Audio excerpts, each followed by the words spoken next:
Imagine you wake up in the middle of the night, not because of a creaking floorboard or a distant siren, but because of something much closer, a soft, rhythmic grunting coming from the foot of your bed. Your eyes fight to adjust to the darkness, and in that murky space between sleep and sheer terror, you see it, the silhouette of a man.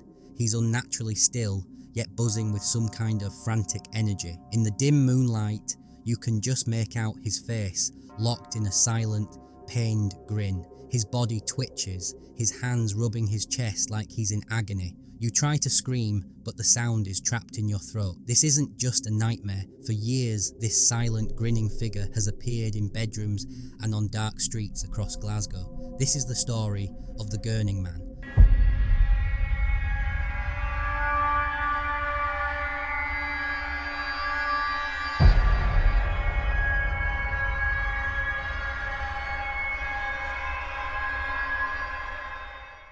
Our story starts not in some ancient castle, but right in the heart of a modern city, Glasgow, Scotland, in the late 1970s. We're in the Crosshill district, an area on the south side of the River Clyde. Crosshill was a place where different lives ran side by side. Stately Victorian homes, traditional tenements, and post-war council housing. It was here, between 1976 and 1979, that things got really strange. The reports began as whispers, trickling into local police stations and spreading through neighbourhood gossip. The sightings were always at night, and the witnesses were always women. The first widely told encounter involved two teenage girls walking home from a party. The streets were quiet, glowing under the orange streetlights. Ahead of them, they saw a figure.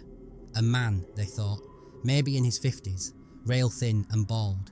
He was wearing bizarrely tight, dark clothing, almost like a dancer's leotard. But it was his movement that stopped them in their tracks. He was agitated, twitching and shifting on the spot like he was full of electricity. A wave of unease hit them. Their chatter died as they picked up the pace, planning to just hurry past him. They kept their eyes forward, but out of the corner of their eye, they saw his face. It was a sight they'd never forget. His features were twisted into a grotesque, painful smile, a contorted, maniacal grimace that in Scotland is called a gurn. Along with that awful expression came a low, guttural sound, like an animal in distress. Fear turned into panic. The girls broke into a run. After a few seconds, one of them dared to look back, expecting to see him chasing them, but there was no one there. The space under the streetlight was empty. He had vanished. There was no side street to duck down, no doorway to slip into. He was just gone. Shaken, the girls called the police, and to their astonishment, the officer on the line didn't laugh it off. Instead, he confirmed that their report wasn't the first of its kind. They'd had other calls describing a similar man in the same area. The Gurning Man had just made his debut.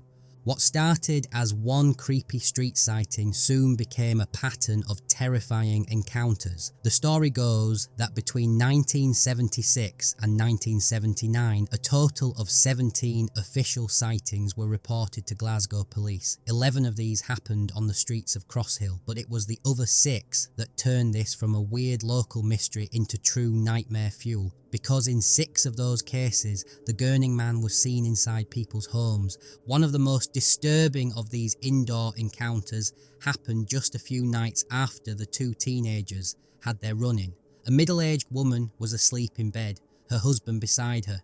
She was woken up by a noise, a strange, wet, snorting sound, and it was alarmingly close. Half asleep, she figured it was just her husband snoring, but as her mind cleared, a cold dread washed over her. The sound wasn't coming from beside her, it was coming from the end of the bed.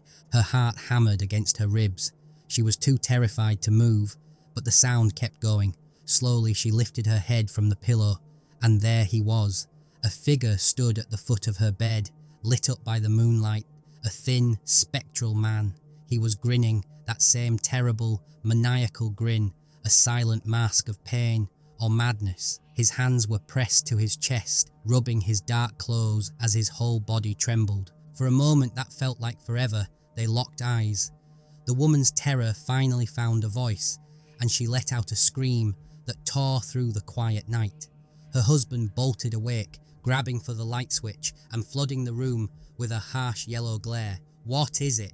What's wrong?" he yelled. The woman lowered her hands from her eyes. The room was empty. No one was there. The window was closed. The bedroom door was shut. There was no sign of a break-in, nothing to show that anyone had been there at all. There was only the ghost of that grinning face and the echo of her own terror. This ability to get inside a locked home became a horrifying trademark of the Gurning Man legend. Police who looked into these indoor sightings were stumped. They found no forced entries, no broken locks, no open windows. In a few cases, the witnesses were so sure they'd caught a real burglar that they hid until the police arrived. But every time, the result was the same. A terrified victim and a house that was, by all logical measures, completely secure. The police had to officially file these events as interrupted burglaries, a label that just didn't fit the sheer impossibility of it all. The street sightings were just as bizarre. In another well-known account, a woman was just putting out empty milk bottles for the morning. As she set the bottles down, movement across the road caught her eye. A man in tight, dark clothes was jogging in place in the middle of the street, but his movements were jerky and unnatural, and his face was twisted into that now infamous gurn. The woman was startled and turned to call for her husband. When she looked back a second later, the street was empty. He had vanished in the blink of an eye.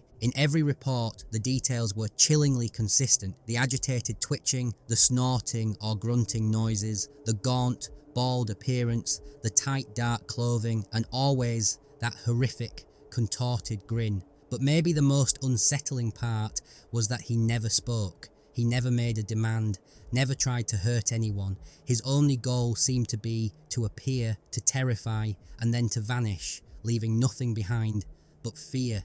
Then, as suddenly as it all began, it stopped. After 1979, the sightings of the Gurning Man just ended.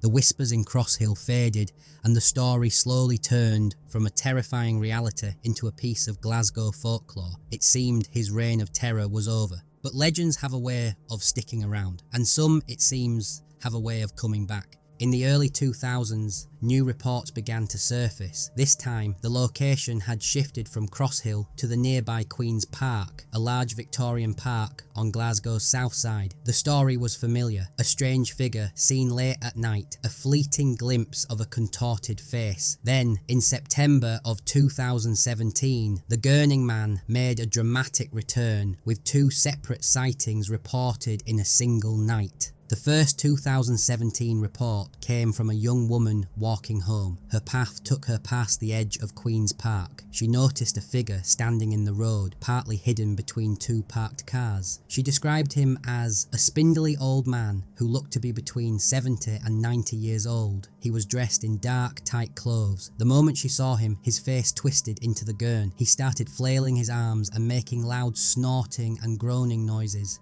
She didn't stick around to see what happened next. She ran.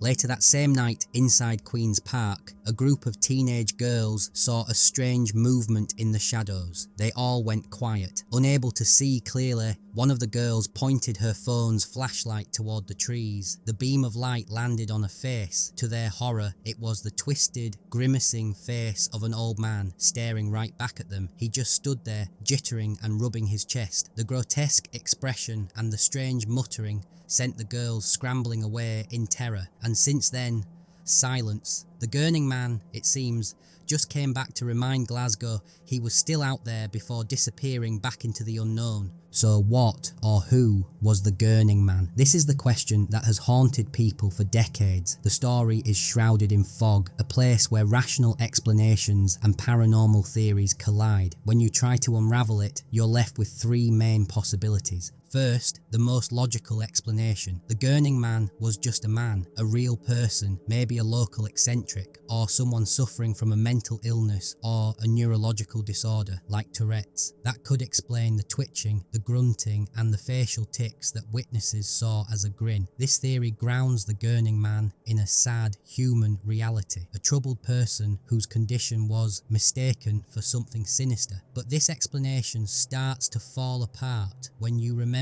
his impossible disappearances. How could a real person, especially an older one, vanish from a lit street in seconds? And more importantly, how could he get inside locked houses without leaving a single trace? This leads us to theory number 2, the paranormal. For many, the Gurning Man wasn't a man at all, but some kind of ghost or supernatural entity. This would explain his ability to appear and disappear at will, to seemingly walk through walls and manifest in a locked room. Some think he could be a ghost, forever reenacting a moment of agony. Others suggest he might be a thought form, a being brought to life by the collective fear of the community, growing more real every time his story is told. And that brings us to our third theory, the Gurning Man as folklore and a product of mass hysteria. Skeptics point out that for a story that supposedly involved 17 police reports, there's a suspicious lack of contemporary newspaper articles or media coverage from the 1970s. This lack of a paper trail suggests the story may have grown through word of mouth rather than documented fact. In this light, the Gurning Man looks a lot like another figure from British folklore, spring-heeled Jack. He terrorised Victorian London, a demonic figure who could leap over buildings, mostly attacked women, and seemed to enjoy their fear before vanishing. It's possible the Gurning Man is Glasgow's version of spring-heeled Jack, a boogeyman created to give a face to the nameless fears of city life. So what have we got? A real man suffering a private torment, a vengeful ghost, or a modern folk tale spun from the shadows of a nervous city? Each theory seems to fit, but none of them can quite explain away all the bizarre details of the Gurning Man legend. He remains an enigma. He never stole anything, he never hurt anyone, his only weapon was fear, and the only trace he left was the chilling memory he burned into the minds of those who saw him. To this day, there's no proof, no confession, and no body. There is only the story. So what do you believe the Gurning Man truly is? Let us know your theories in the comments below. If you'd like to support our channel, consider joining us on Patreon. Your support helps us keep creating great content, and as a thank you, you'll get access to exclusive perks such as bonus videos, early releases, on-screen credits, and much more. Thank you for watching. I'll see you in the next one.